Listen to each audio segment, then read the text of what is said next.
wabarakatuh. Waalaikumsalam warahmatullahi wabarakatuh. Yang saya hormati Ibu Wiwi selaku Kepala Sekolah SDN Ngembal 1.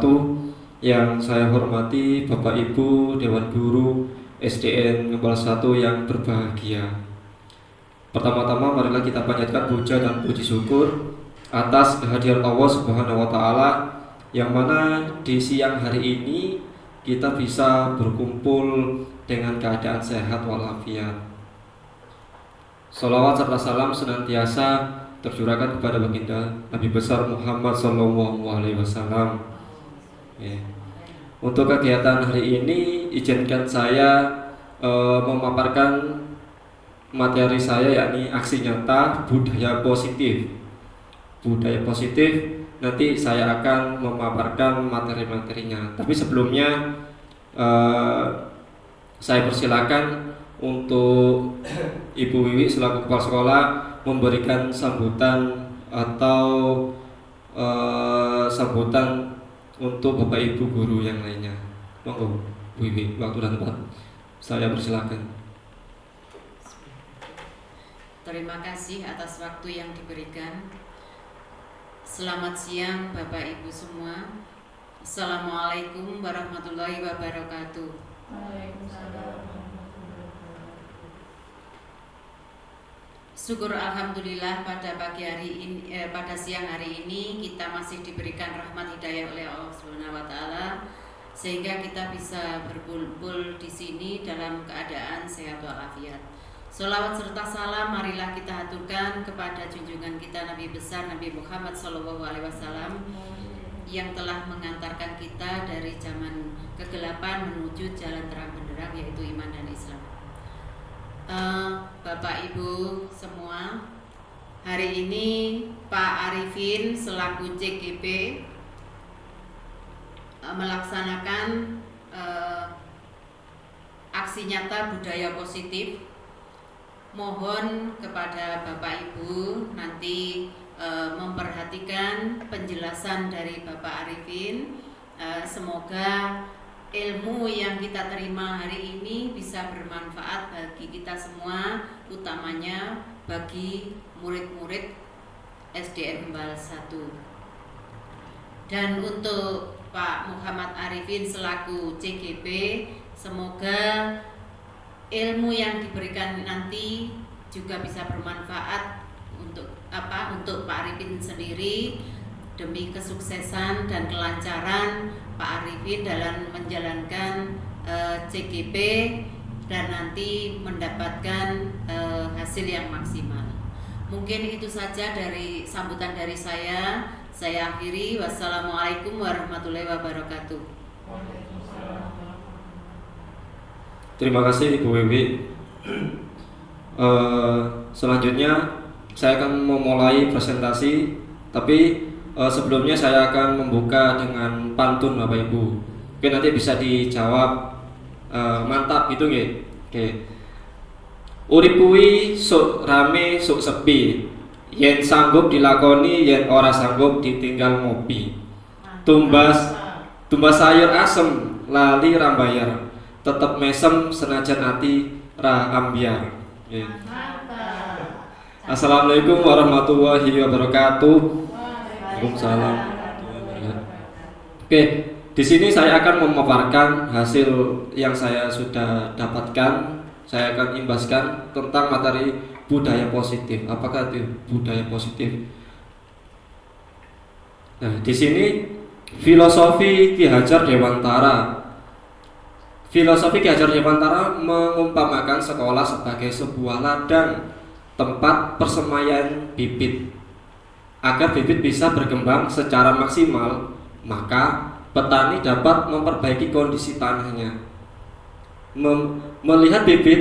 Memelihara bibit tanaman, memberi pupuk dan air, membasmi ulat-ulat atau jamur yang mengganggu hidup bibit tanaman dan lain sebagainya.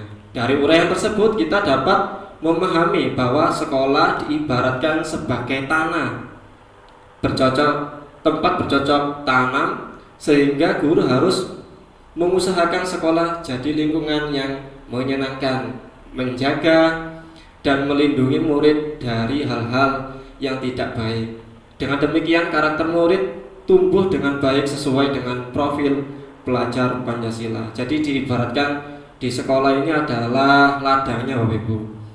Untuk bibitnya itu adalah murid. Jadi meskipun kita mempunyai bibit unggul, tapi cara memeliharanya tidak maksimal, nanti percuma saja. Itu maksudnya. Jadi kita harus memaksimalkan cara pemeliharaan bibitnya atau murid yang dimaksud. Kemudian tujuan pendidikan menurut Ki Hajar Dewantara, yakni menuntut segala kodrat yang ada pada anak agar mereka dapat mencapai keselamatan dan kebahagiaan yang setinggi-tingginya, baik sebagai manusia maupun sebagai anggota masyarakat. Jadi oleh sebab itu pendidik itu hanya dapat menuntun tumbuh hidup kekuatan kodrat yang ada pada anak agar dapat memperbaiki lakunya, bukan dasarnya. Hidup dan tumbuhnya kekuatan kodrat alam. Jadi anak itu sifatnya ya anak ya. Kita hanya bisa menuntunnya biar agar anak itu selamat ya. Selamat, kita hanya menuntunnya, mengarahkannya itu. Tidak bisa mengubah dasarnya anak ya bermain, kita nggak bisa memaksakan kehendak. Oke. Untuk budaya positif lah, ini budaya positif. Apa itu budaya positif?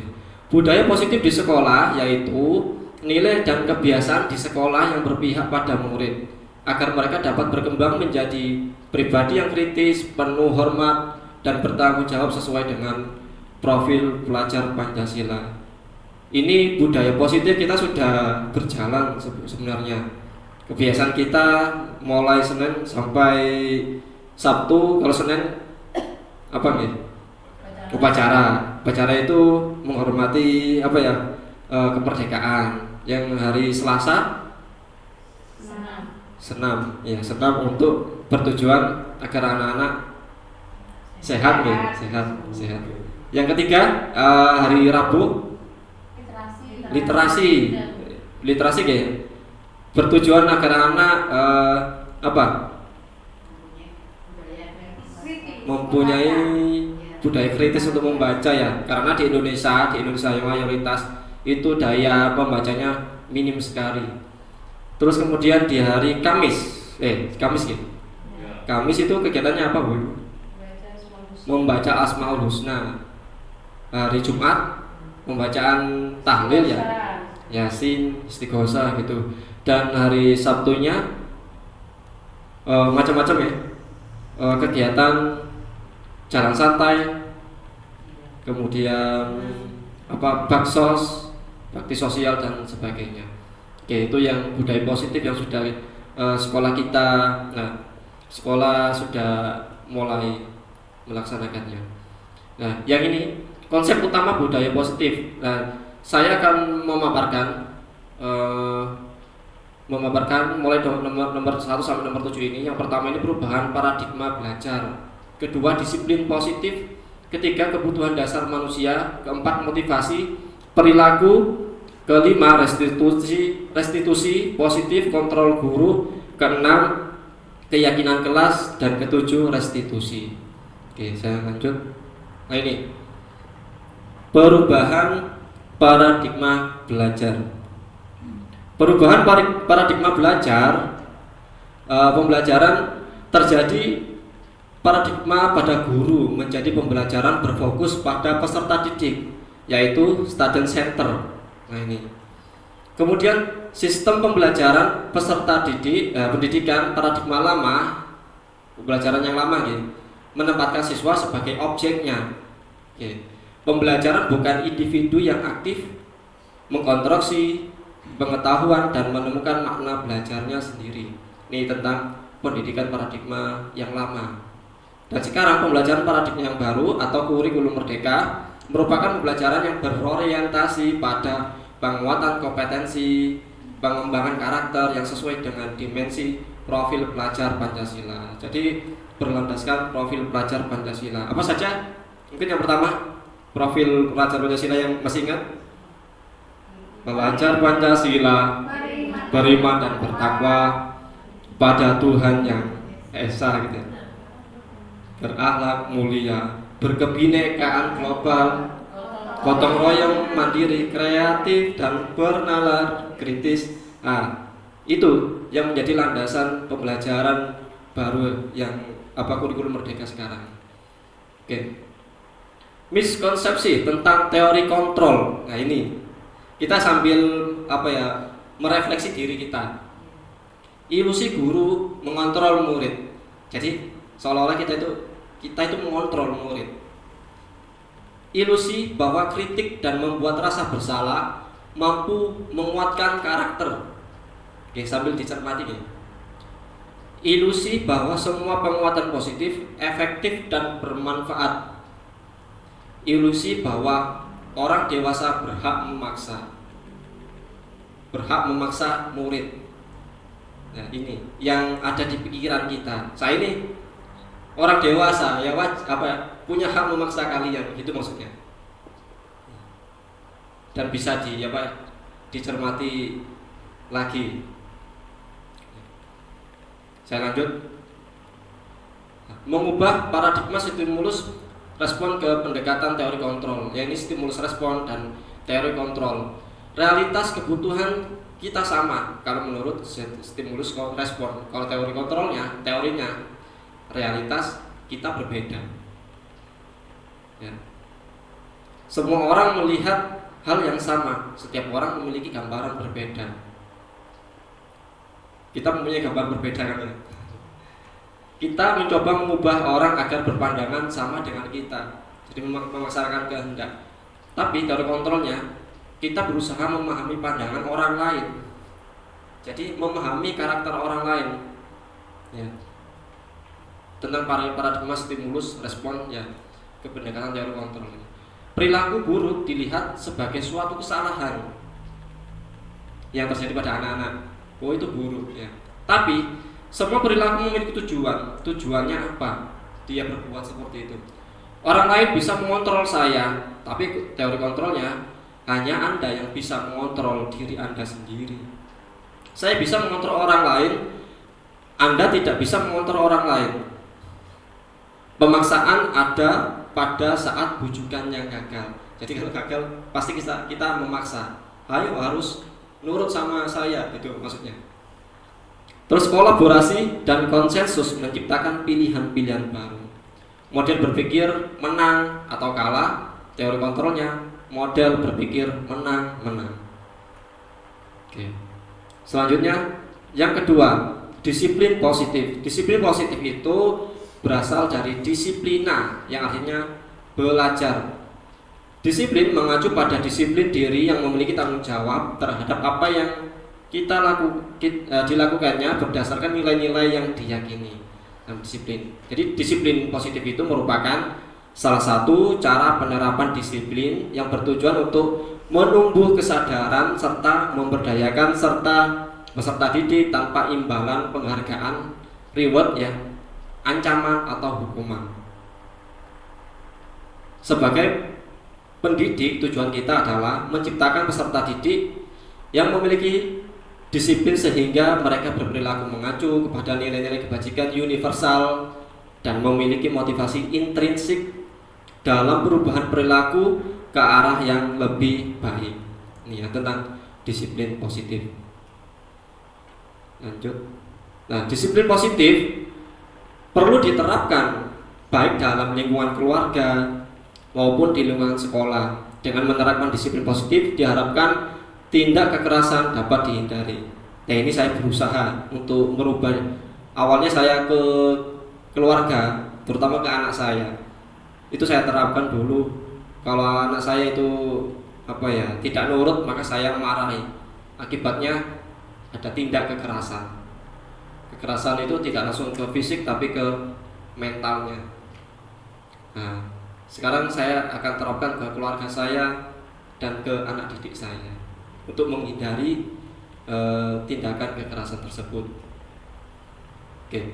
Nilai-nilai kebajikan, nilai yang disepakati bersama lepas dari suku, bangsa, agama, bahasa maupun latar belakangnya. Jadi nilai kebajikan kita itu di sekolah kita, di organisasi kita, yakni profil pelajar Pancasila, beriman, takwa, pada Tuhan, mulia, yakni profil pelajar Pancasila, berkebinekaan, gotong royong, mandiri, kreatif, dan bernalar kritis.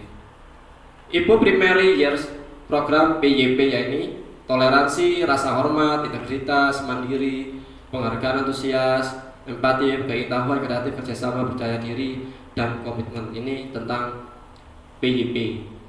Dan yang terakhir, keterampilan hidup, life skill, dapat dipercaya, lurus hati, pendengarannya yang aktif, tidak merendahkan orang lain, dan memberikan yang terbaik. Ini ice breaking. Nah, kita ice breaking dulu Bapak Ibu biar tidak tegang.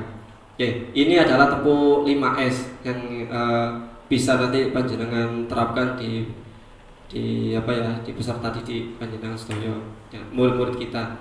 Ya. Bila bertemu teman-teman tersenyumlah. Itu mungkin pernah dilakukan ya? Pernah ya? Oke, monggo kita bertepuk dulu. Oke, 1, 2, 3. Bila bertemu teman tersenyumlah, lalu ucapkan salam kepadanya. Sapa apa kabarnya, sopanlah terhadapnya, santunlah tanda sayang kepadanya. Oke, sekali lagi ya. Bila bertemu teman tersenyumlah, lalu ucapkan salam kepadanya. Sapa apa Kabarnya, sopanlah terhadapnya, santunlah tanda sayang kepadanya. Jadi tersenyum apa S ya? Sapa. Senyum. Senyum dulu ya. Senyum, sapa, salam, sopan, santun ya. 5. Oke, nanti bisa diterapkan di kelas panjenengan. Oke, sekarang 3 kebutuhan dasar manusia. Jadi kita sebagai manusia mempunyai kebutuhan dasar. Kebutuhan dasar manusia adalah segala sesuatu yang kita ingin kita lakukan untuk mendapatkan apa yang kita inginkan. Jadi menjadi kebutuhan. Seluruh tindakan yang kita lakukan memiliki tujuan sebagai manusia ya. Dan semuanya usaha terbaik yang kita lakukan adalah dalam rangka agar kebutuhan dasar kita terpenuhi dengan baik. Oke, 5 kebutuhan dasar. Yang pertama itu bertahan hidup. Nah, sebagai manusia kita ingin bertahan hidup kan ya. Bertahan hidup itu harus makan. Nomor 1 makan. Terus mempunyai tempat tinggal ya. Berpakaian. Ya, kebutuhan ya, kebutuhan hidup. Keamanan dan kesehatan. Ini yang mendasar ya, kebutuhan manusia. Kemudian kita sesama manusia butuh kasih sayang dan rasa diterima di sekitar kita atau di lingkungan yang luas. Ini rasa diterima, kita sesama manusia itu inginnya dipedulikan, inginnya berbagi, inginnya bekerja sama, menjadi bagian dari kelompok atau di organisasi kita, sekolahan kita. Kebutuhan manusia yang selanjutnya adalah penugasan, harga diri. Nah, mempunyai harga diri ya, keingin untuk dianggap. Nah, saya itu inginnya dianggap, memimpin, berprestasi, diakui dan didengar. Ini penugasan, kebutuhan dasar manusia. Kemudian yang keempat, kebebasan.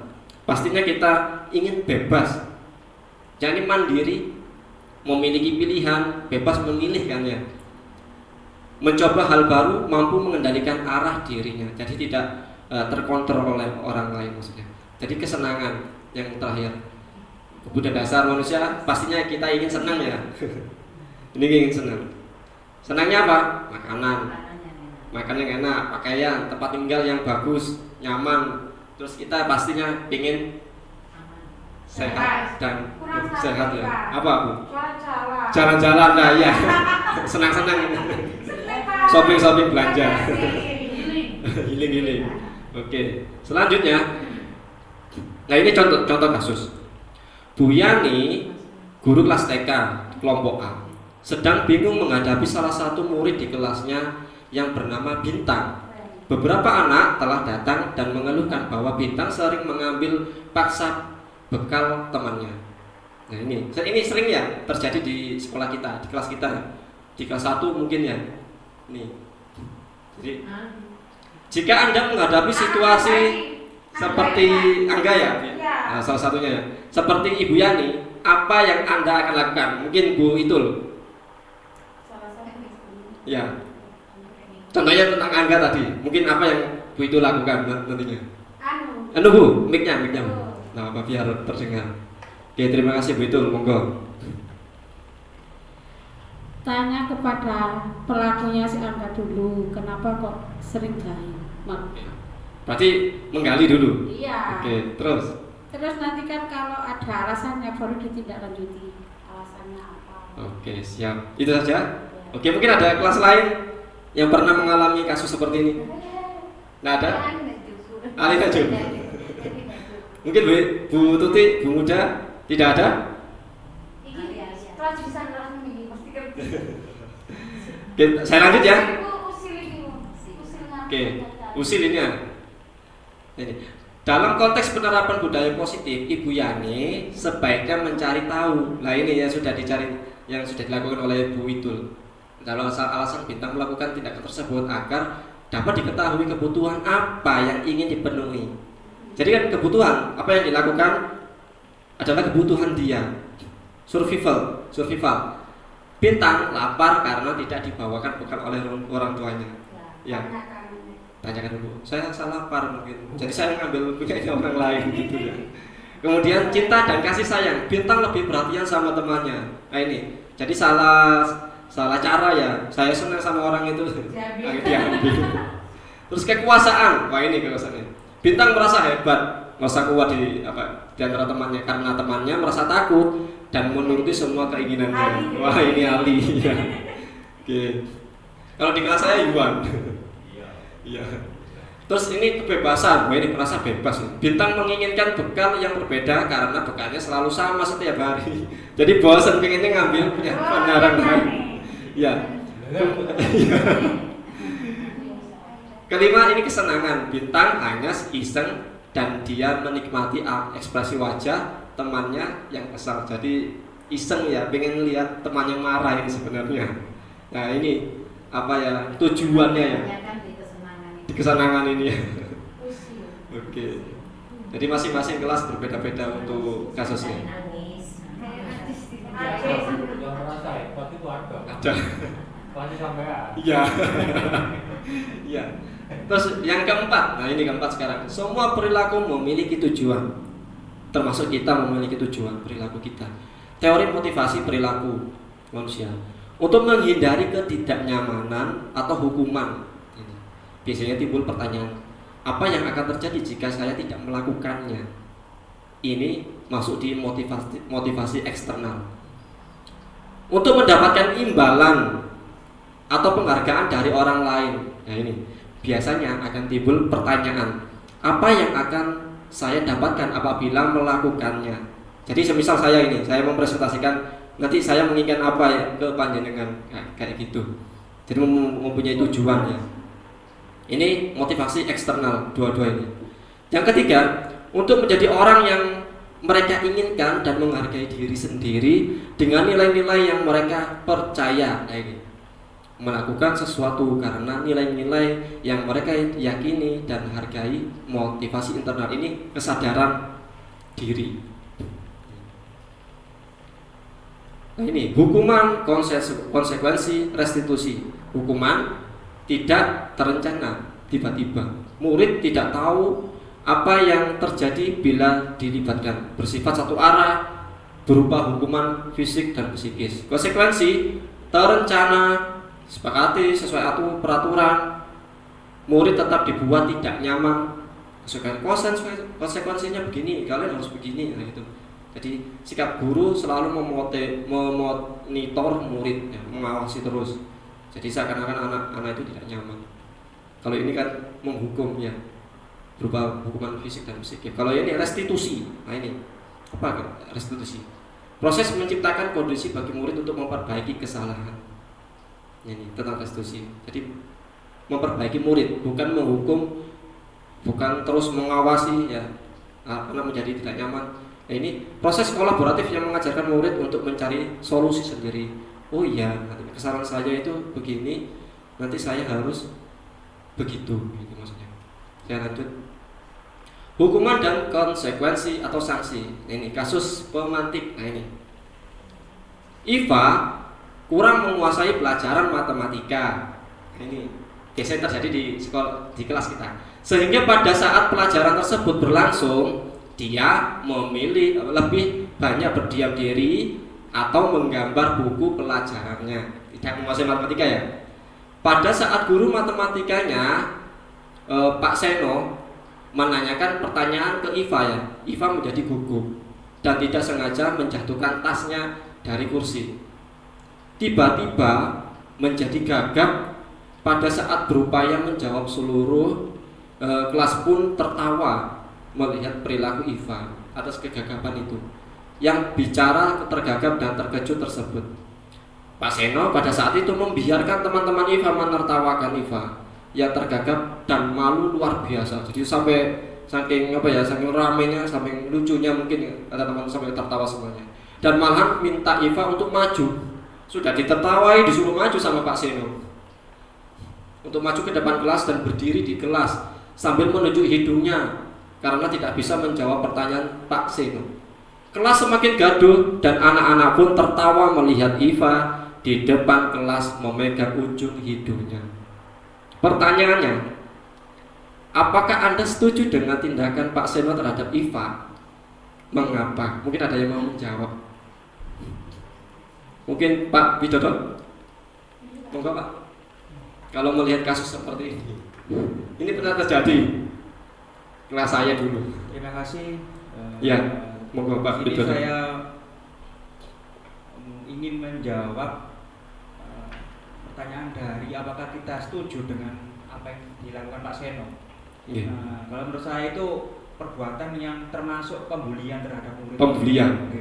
Oke. Itu karena secara tidak langsung Pak Seno itu mendukung ketika teman-temannya Iva itu melakukan atau menertawakan kesalahan dari Iva tadi itu.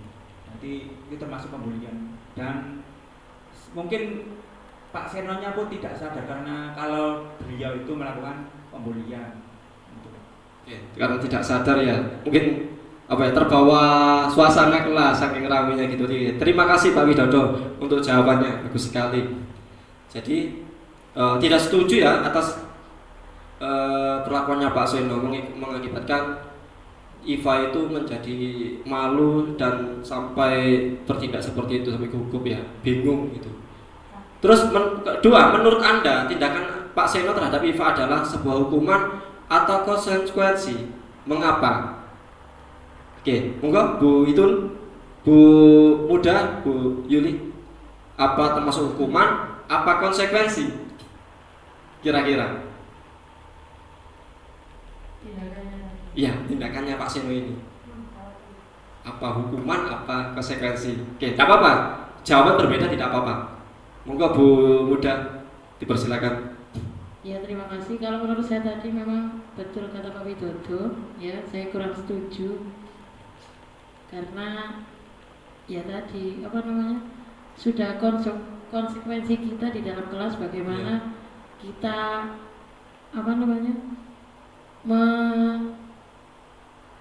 Menghukum. bukan menghukum. Kalau ada anak yang salah, mamanya ditertawakan kan, Iya. bagaimana kita mengkondisikan Mengkondisikan. anak-anak biar tidak biar tidak menertawakan kalau ada teman yang salah, selalu ditertawakan, biar tidak seperti itu. Oke, berarti termasuk hukuman apa konsekuensi? Konsekuensi. Konsekuensi. Menurut saya seperti Menurut itu. Bu Muda. Oke, terima kasih. Untuk Bu Yuli mungkin hukuman apa konsekuensi? Kira-kira dari kasus ini. Lah apa Bu? Dijawab seadanya. Sepengetahuan. Menurut saya, Oke. kalau menurut saya itu adalah bagi siapa Iva itu Iva. Oke. hukuman ya Hukuman. karena dia merasa Tidak bisa ya. perhatikan Ya. asal latar belakang persoalannya kan karena dia tidak memperhatikan juga, Oke. tidak konsentrasi kepada Pak Guru Seno pada saat menjelaskan materi, Menjelaskan. mungkin dia jadi gugup seperti itu. Nah, Iya. itu mungkin bagi Ivanya sendiri itu merupakan Hukuman. hukuman. Iya. Itu menurut saya. Oke, terima kasih Bu Yuli, Bu Muda, Pak Widodo, terima kasih. Oke. Restitusi 5 posisi kontrol guru. Ya. 5 posisi kontrol guru. Yang pertama ini penghukum, membuat merasa bersalah. Kita guru menjadi teman, menjadi pemantau dan manajer. Nah ini. Kita nanti jadi seperti apa yang sudah kita lakukan nanti kita bisa tahu. Nah, 5 posisi kontrol ya ini motivasinya kekecilan ya. Saya lanjut aja Bu. Nah ini contoh penerapan 5 posisi kontrol guru. Ya ini kasusnya siswa tidak memakai atribut lengkap saat upacara. Nah ini yang biasa kita lakukan saat upacara ini. Kalau posisi kita penghukum biasanya begini. Hormat pada bendera selama 1 jam. Nah, ini. Dulu saya pernah melakukannya, suruh hormat gitu, tidak sampai 1 jam. Hormat gitu. Lihat anaknya sudah lemas. Ini kita guru sebagai penghukum Bapak Ibu. Ini. Nanti ada dampaknya.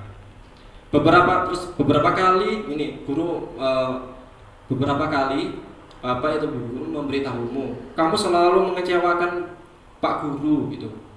Kenapa sih kamu kok menjalankan kayak gitu terus? Gitu. Itu maksudnya membuat merasa bersalah dia.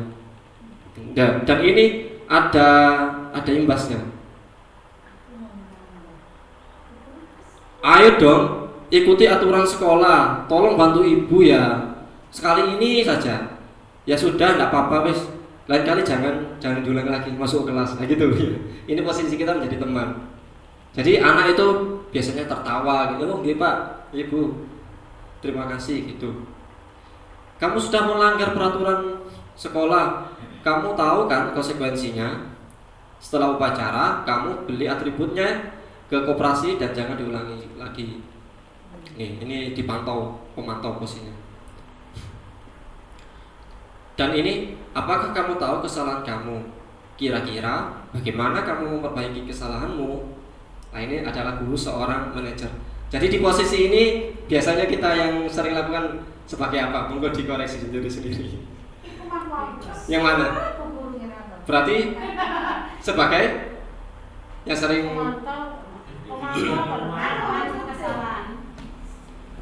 membuat merasa bersalah. Terus siapa lagi kalau teman yang lain mungkin? Kalau saya itu pemantau sering memantau. Pak Guru terus setiap hari melihat kamu kayak gini. Terus apa nanti yang kamu lakukan gitu? Apa nanti resikonya gitu ya? Kalau saya itu sebagai pemantau dan penghukum biasanya. Saya kalau membuat merasa bersalah itu ya kadang-kadang sih, tapi lebih sering ke penghukum sama pemantau. Untuk manajer ini jarang sekali manajer ini. Kalau manajer mungkin guru BK. Ya. Nah ini kita mempelajari materi ini biar kita menjadi guru BK-nya. Oke. Nah ini. Waduh ini kok nggak jelas. Saya bacakan di sini. Guru hebat, penghukum ya, yang ini penghukum. Menghardik, menunjuk-nunjuk, menyakiti, menyindirnya ini hukuman ya, identitas gagal ini. Kalau kamu tidak melakukannya, awas ya. Nah ini menghukum. Hasilnya anak akan memberontak Bapak Ibu, menyalahkan orang lain dan nantinya akan berbohong. Ini. Ya. Merasa takut ya. Terus kalian dengan dunia berkualitas ini. Murid meletakkan guru di luar dunia berkualitas. Jadi menganggap guru itu tidak berkualitas kalau kita sering menghukumnya. Kayak saya menghukum anak saya itu. Jadi saya selama saya mempelajari ini, saya sudah bersikap baik kepada anak saya dan saya terapkan ke anak didik saya. Nah ini, murid akan berkata, biarkan saja, nanti juga marah-marah lagi. Gitu kalau kita melakukan menghukumnya gitu ya. Kalau kita ketahuan, paling aku dimarahin lagi. Dampak pada murid ini dampaknya mengulangi kesalahan terus kalau kita marahin. Jadi malah tidak memperbaikinya. Ini. Terus membuat orang merasa bersalah ya ini. Berceramah, nah ini berceramah ini saya betul ya, berceramah ini dan mengatakan seharusnya ibu sangat kecewa sama kamu gitu ya, bapak sangat kecewa. Nah ini kamu seharusnya, kamu sudah tahu ya ibu lelah sekali, memang sudah lelah, saya sudah lelah sekali. Nah, itu terus hasilnya mereka akan menyembunyikan, menyangkal dan berbohong. Nah ini yang sangat berbahaya daripada penghukum. Ini murid akan meletakkan guru di dalam dunia berkualitas. Maafkan saya. Ya ini murid berkata maafkan saya yang guru. Murid itu merasa membuat kesalahan itu, membuat kesalahan mungkin kayak tidak dimaafkan lagi gitu. Aku tidak berguna gitu maksudnya. Nah ini murid merasa rendah diri sama rendah hati beda ya, beda sekali. rendah diri malah. Nah ini identitas berhasil sukses luar kontrol ini mengharapkan imbalan ketergantungan pada orang lain. Nah ini teman, ini dulu saya pernah seperti ini sering dulu. Nah ini membuat alasan-alasan untuk muridnya. Ayolah lakukan demi Pak Guru, besok jangan ngulang lagi ya, kayak gitu maksudnya. Kata-katanya. Ingat ya, masa kamu tidak mau demi Bapak ya, besok jangan lakukanlah kayak gini lagi gitu. Oh ya wis tidak apa-apa, besok jangan diulangi lagi ya. Itu dikondisikan maksudnya, tapi tidak dimarahi. Ini murid meletakkannya guru sebagai orang yang sangat penting di dunia berkualitas. Jadi anak itu akan memposisikan guru orang yang paling diidolakan lah. Tapi kalau tidak ada guru itu, ke guru lain imbasnya Bapak Ibu. Nurutnya sama Pak Guru itu toh, nurut sama ibu guru toh. Kalau tidak ada Pak Guru itu akan sifatnya akan berbeda. Iya Pak, yang selama ini saya temukan ya. Ini di kelas masing-masing itu ada sama guru kelasnya nurut. Ya. Ketika waktu jenengan, iya gitu ya. Nah ini ciri-ciri guru yang merasa berteman. Mungkin di salah satu beberapa murid gitu ya. Nah itu memang terjadi seperti itu Bapak Ibu. Kita memposisikan kita sebagai teman pada anak. Memang dulu awal saya itu mengira posisi teman itu sangat bagus. Ternyata, nah kayak gini hasilnya. Saya pikir Bapak Ibu, ternyata begitu nih. Nah ini hasilnya lemah, tidak mandiri dan tergantung ke Bapak Ibu guru yang bersangkutan itu. Kalau ada Bapak Ibu, meleset gitu ya. Berarti tidak atas dasar sendiri. Nah ini pemantau. Menghitung dan mengukur, selalu menghitung dan mengukur. Kemarin, ayo diulangi lagi. Sekarang diulangi lagi. Ayo apa konsekuensinya? Dan ini yang sering saya lakukan. Ayo kemarin janjinya apa? Sekarang bagaimana? Iya Pak, saya ngepel Pak. Begitu misalnya. Gitu. Tapi hasilnya menyesuaikan diri dan bila diawasi. Kalau tidak diawasi, kayak gitu. Ini hasilnya pemantau ya. Murid meletakkan guru peraturan dan hukum di dunia berkualitas ya, itu dikeataskan guru. Diberi bintang lah. Beberapa banyak bintang yang saya harus peroleh, beberapa halaman yang harus saya tulis ini. Jadi kalau saya melakukannya, saya diberi bintang. Kalau tidak diberi bintang, saya tidak melakukannya. Itu ketergantungan. Terus dampaknya menitik beratkan pada sanksi atau hadiah untuk dirinya. Jadi kalau saya tidak belajar, nilai saya tidak bagus, saya tidak akan dapat hadiah. Nah itu piala gitu yang kemarin saya bahas. Itu nanti, iya sekarang saya dapat piala. Terus kemudian di kelas selanjutnya anak itu kesalep ya sama murid yang lain. Oh ternyata seperti kelas saya ya, itu semester 1 yang nilai teratas sendiri anak ini. Sekarang bergantian. Lah, kalau saya memberi semester 1 ini memberi hadiah, terus semester 2 tidak saya beri hadiah, maka dia akan menurun belajar. Oh, ngambul maksudnya gitu, kasarannya gitu. Ini tentang memantau. Nah, ini tentang manajer. Nah, ini menghargai diri sendiri, mengajukan pertanyaan. Jadi menggali diri. Sampai kenapa? Ada apa? Ayo, bagaimana cara mendekatkan diri dari hati ke hati. Menguatkan pribadi. Murid meletakkan dirinya sebagai individu yang positif dalam dunia berkualitas. Bagaimana cara saya bisa memperbaiki kesalahan tentang apa yang sudah kita lakukan. Terus ini hasilnya mengevaluasi diri, bagaimana cara memperbaiki diri pada murid tersebut ini. Ini tadi sudah. Coba simak video tentang tindakan restitusi ini.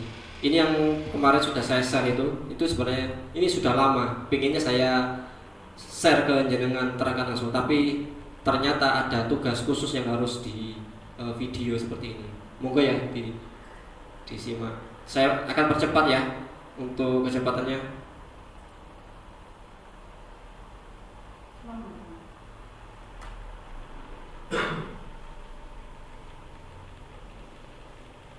Sebentar. Kok lama ini?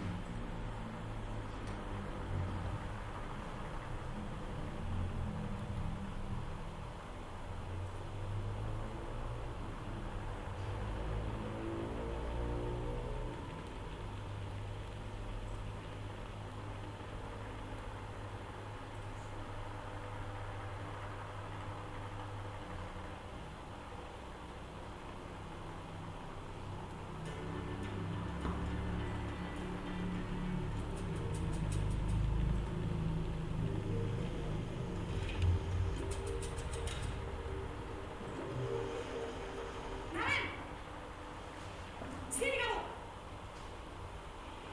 Selamat Ibu. Selalu terlambat. Kamu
salam bahagia Ibu dan Bapak Guru hebat. Dalam penerapan disiplin positif restitusi, salah satu program yang dikenakan adalah 5 posisi kontrol. 5 posisi kontrol dalam restitusi adalah proses perjalanan seorang pendidik agar dapat mengenali dirinya. Pada video kali ini, kita akan membahas tentang 5 posisi kontrol yang dikenakan oleh Daya Dosen dan contoh penerapannya. Ini videonya sangat 5 posisi kontrol Sangat bagus ini. 1. Posisi pembentuk. 2. Posisi pembuat rasa bersalah. 3. Posisi tenang. 4. Posisi memantau atau monitor. Dan 5. Posisi dari jauh. Untuk lebih memahami kelima posisi tersebut, mari kita saksikan kasus Naren yang terlambat hampir 20 menit di sekolah dan melihat bagaimana kelima posisi kontrol dalam menghadapi masalah tersebut.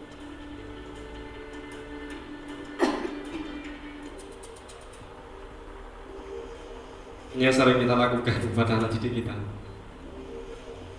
Naren. Sini kamu. Selamat Ibu. Selalu terlambat. Kamu pasti terlambat.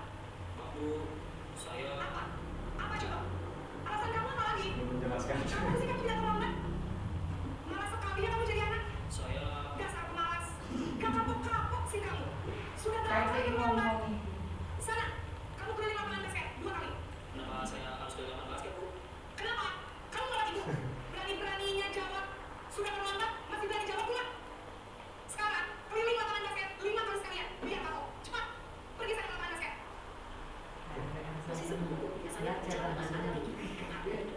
Asik menunjuk ke kaca tinggal membentak hukuman ke depan atau Ibu dan bapak guru hebat. Dampak yang terjadi pada murid ketika guru berada pada posisi pemukul. Adalah murid cenderung murid akan dendam sama gurunya.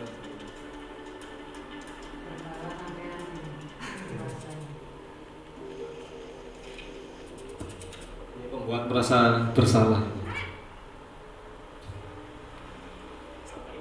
Naren, Naren, kamu kenapa terlalu lagi, nak? Ya Tuhan, Naren, kamu senang ya bikin ibu susah ya? Nah, ini harus sekolah, nak. Kasihan Jangan Naren. sama kamu. Baik. Bu Gusti Naren, guys, kamu suka ya kayak begitu buka kelas sekarang. Terus, sekarang ibu harus tulis apa ya di buku absen? Ini kamu sudah sering terlambat loh. Ibu harus apa coba? Ya sudah, lain kali jangan bikin ibu susah lagi, anak ya. Ibu tidak akan kuat lagi ngomong gini terus. Bisa jantungan kalau ibu.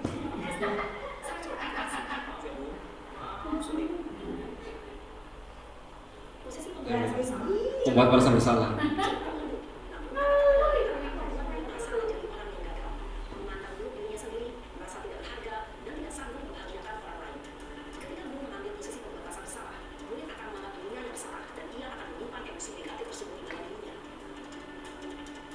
Jadi dia itu menyimpan, suatu saat akan meledak perasaan pendendam.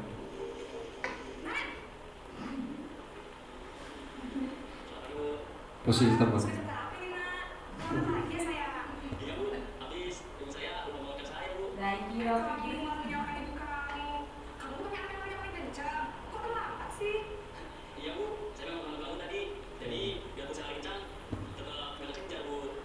sudah sana, nanti lain kali larinya lebih kencang lagi ya. Biar gak terlambat lagi. Bikin senang ibu, demi ibu. Bisa kan? Ya sudah sana masuk kelas. Ibu beresin urusan absen kamu. Kamu ini ada saja. Dalam sesi teman, guru berbicara dengan nada suara ramah, akal, cenderung bersenda gurau untuk menjaga suasana tetap santai. Murid akan merasa senang, aman, dan akrab dengan guru. Identitas yang tercipta adalah identitas sukses atau hasil. Namun, perlu diingat, karena ini masih dorongan eksternal, maka ada faktor ketergantungan dari murid kepada orang tertentu. Di sini, guru aksennya, sehingga di lain waktu, murid bisa berperilaku baik, namun hanya kepada orang tertentu saja. Nonton saja ya. Ya mantau ini. Diukur dan dihitung setiap harinya. Naren, apa peraturan sekolah kita tentang jam berapa kita harus masuk sekolah, nak? Iya betul, sekarang sudah jam 7.20. Naren sudah tahu konsekuensinya jam terlambat hadir. Iya benar, konsekuensinya demikian. Jadi nanti jam 9.30 pas istirahat, kamu harus tinggal di kelas, kerjakan tugas tambahan untuk ketinggalan kamu, ya? Posisi pemantau mengandalkan penghitungan atau data untuk mengontrol murid. Guru mengarahkan murid berdasarkan peraturan dan konsekuensi. Seorang pemantau menunjukkan bahasa tubuh dan ekspresi wajah yang datar dan cenderung formal. Dalam posisi manajer.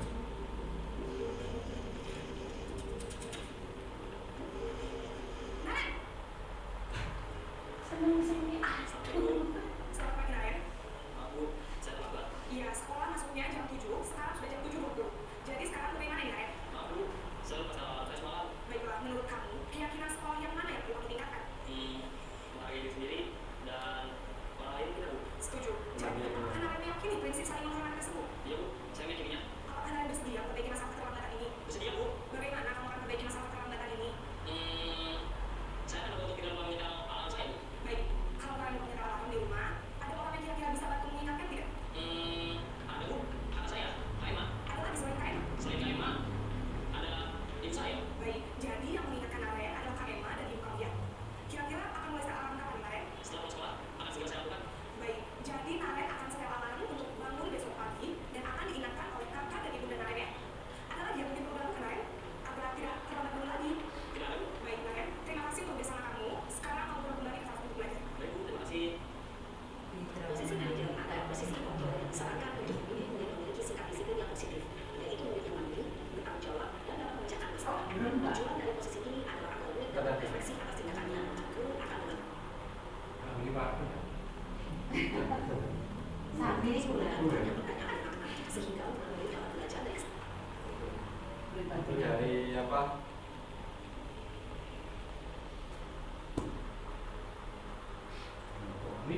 Nggih, monggo, Pak. Itu adalah video tentang tindakan restitusi. Ada yang pertama apa tadi Bapak Ibu? Penghukum. Kedua, merasa bersalah, pembuat merasa bersalah. Ketiga, sebagai teman. Keempat, pemantau. Kelima, manajer. Oke, itu dulu. Nanti dilanjut, disambung nanti selesai kiroat, Bapak Ibu. Saya mungkin ada yang perlu ditanyakan lagi. Setelah sholat zuhur dilanjutkan biar apa suaranya tidak terganggu nanti. Itu saja mungkin dari saya. Nanti bisa dilanjutkan lagi. Assalamualaikum warahmatullahi wabarakatuh.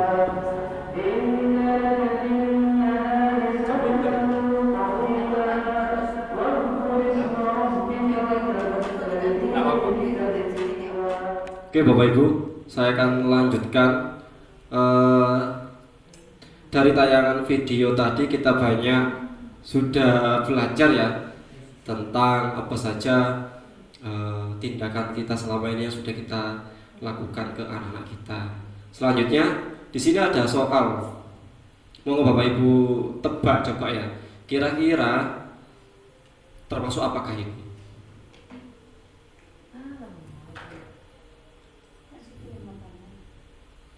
Saya kecewa sekali dengan kamu. Ini termasuk apa? Termasuk apa berarti? Ayo, pakai mic dulu. Pakai mic coba. Pak apa teman? Nah, iya Pak. Apa pakai mic dulu. Saya kecewa sekali dengan kamu. Kamu tidak ada benarnya gitu. Apa ayo? Pertama penghukum, kedua pembuat merasa bersalah. Oke, coba ya.